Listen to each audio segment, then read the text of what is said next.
Bueno, para los países que no tenemos votaciones digitales, cuando nos dicen que hubo fraude electoral, entendíamos de que lo que hubo fue una manipulación de los datos digitales.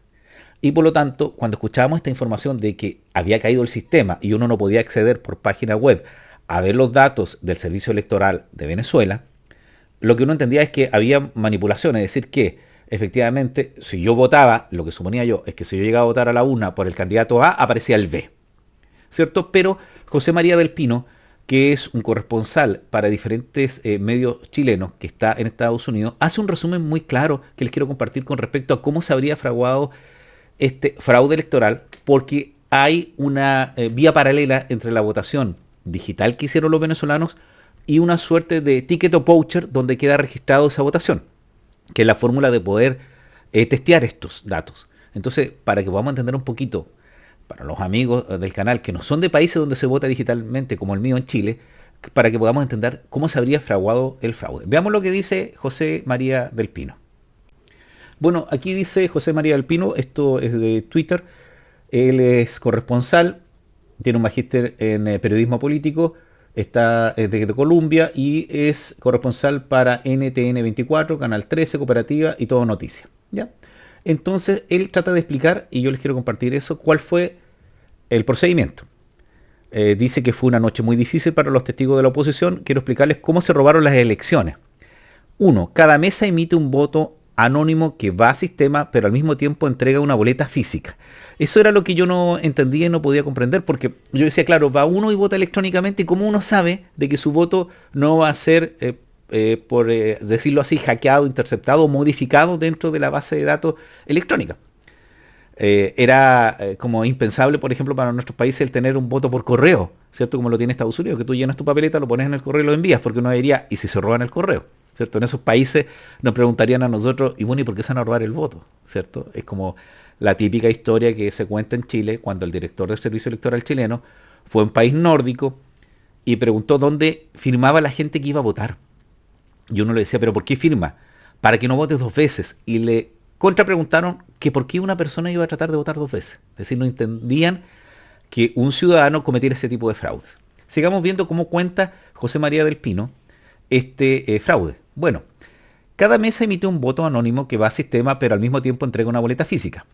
2. Las boletas quedan por si hubiese caído el sistema y el conteo se debiese corroborar de manera manual.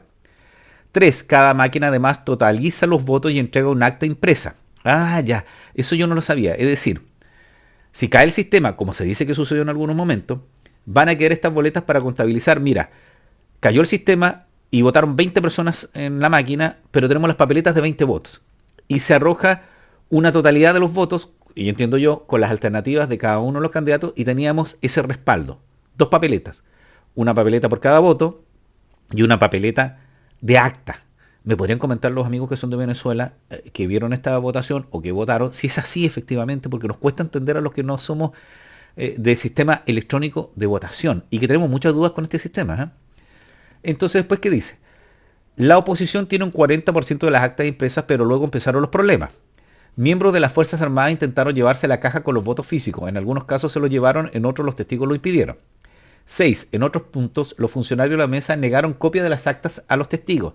Ya, y ahí nos calza el fraude, porque tú podrías decir, la máquina cayó, pero tenemos los respaldos. Pero como se llevaron esa caja con los respaldos físicos, los tickets y las actas, y no lo vio la oposición, ¿cómo puedes tú decir que esos tickets que te van a exhibir después son los tickets correctos o las actas correctas? Y si se produce un fraude, que es el mismo fraude que puede producirse en una elección en papel, que es que se llevaran las urnas con los votos o las actas y después te exhibieran otras actas.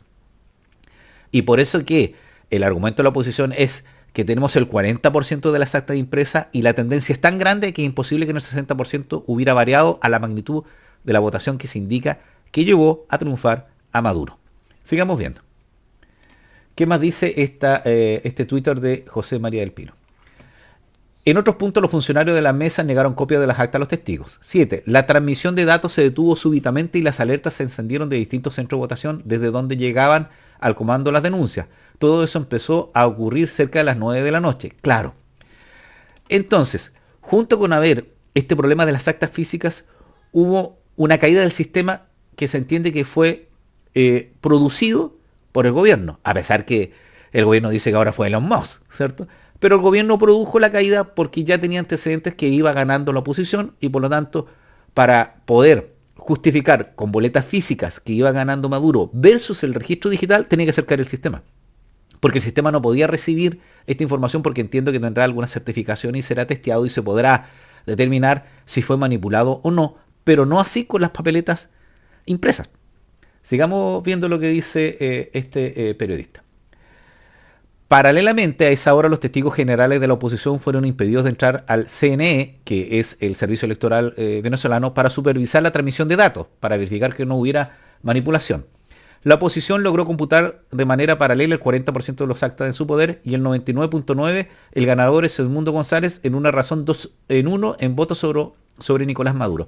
Por eso que se dice que era incontrarrestable, porque por cada 2 votos de la oposición había 1, entonces no alcanzaban en el otro 60% que faltaba contabilizar lograr esa cantidad. Ese es el argumento de la oposición a Maduro. ¿Qué más dice? Tras frenar la transmisión de datos y mientras en distintos centros la gente defendía la caja con votos, el CNE hace aparecer un 40% más de mesas que no habían sido transmitidas desde los centros de votación y entrega un resultado con un 80% de las actas computadas. El problema para un recuento en que las mesas con los votos manuales son protegidos por el ejército, es decir, por Padrino López. O sea, el problema para un recuento es que las mesas con los votos manuales son protegidas por el ejército. Claro. Y efectivamente lo que uno entiende es que el ejército no es un ente independiente, responde al gobierno de Maduro y por lo tanto esas actas no tienen garantía de no haber sido manipuladas. Es más, la garantía es que fueron manipuladas, porque es una persona vinculada al gobierno. Sigamos. De las actas, la oposición espera poder recolectar más, pero hay muchas que definitivamente les fueron denegadas. La comunidad internacional puede exigir las actas y los votos físicos, pero ya nada asegura que entre ese 60% correspondan las actas y votos originales. Y 14. Sin embargo, las actas que están son muy representativas del territorio nacional. Cualquier experto electoral sabe que esa muestra repartida, si muestra una tendencia clara y amplia, es representativa totalmente de la realidad electoral del proceso. Entonces, no sé si les queda claro.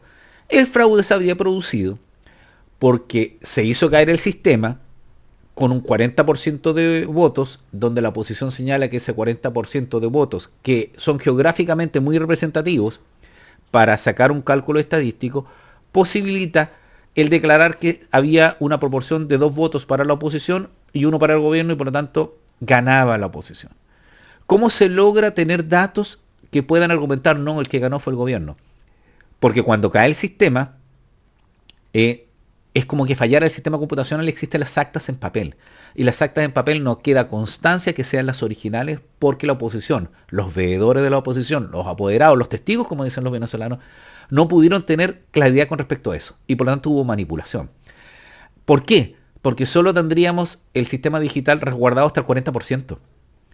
Y se acuerdan que existe por ahí una fotografía donde en uno de estos centros del CNE se toman una foto y aparece la gráfica donde indicaría que efectivamente hay correlación entre esa gráfica que muestra en un color muy importante de una gráfica en torta que estaba ganando la oposición versus la representación que tenía el gobierno de Maduro.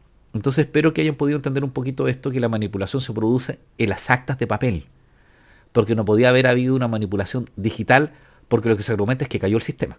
Y ahora lo que se argumenta es que hubo intervención de terceros, entre esos Elon Musk, de poder boicotear el resguardo tecnológico de la base de datos de la votación. Bueno, y esa era la reacción que quería compartirles, el entender un poquito cómo se habría elaborado o fraguado el fraude electoral de Nicolás Maduro para declararse vencedor. Mi apoyo a los venezolanos que participaron y que hicieron grandes sacrificios para tener un proceso electoral que fuera transparente, cuestión que no se iba a lograr, a la oposición que ha hecho una tarea encomiable, que corre riesgo, sus dirigentes, y espero que prontamente los ciudadanos venezolanos que se encuentran repartidos injustamente por todo el mundo puedan retornar a su país, que esa nación, que es tan importante para el desarrollo de Sudamérica, pueda encauzarse en vía democrática y que efectivamente la comunidad internacional apoye a la oposición para recuperar la normalidad, la libertad en Venezuela. Soy Gardo Lovera, espero que les haya gustado la reacción, que tengan un buen día, una buena tarde y una buena noche, y no se olviden comentar. Que estén bien.